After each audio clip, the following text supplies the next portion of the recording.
Breaking news from the Indian coastline: a massive fire has erupted aboard a Chinese container ship, prompting a large-scale emergency response.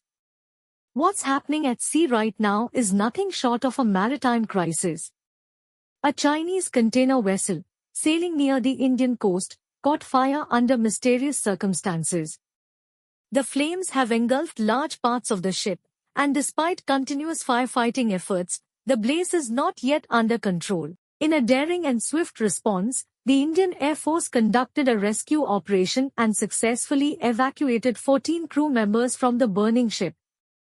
However, 4 crew members are still missing. A search operation is now underway, involving air and sea teams combing the waters for any signs of the missing crew.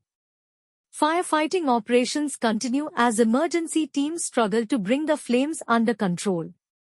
The intensity of the fire and hazardous cargo on board are making things worse. Authorities are working tirelessly, but time is critical. Maritime safety protocols are in full effect. Investigations into the cause of the fire are expected to follow once the situation stabilizes. Bringing you the latest breaking news. Stay safe and stay alert.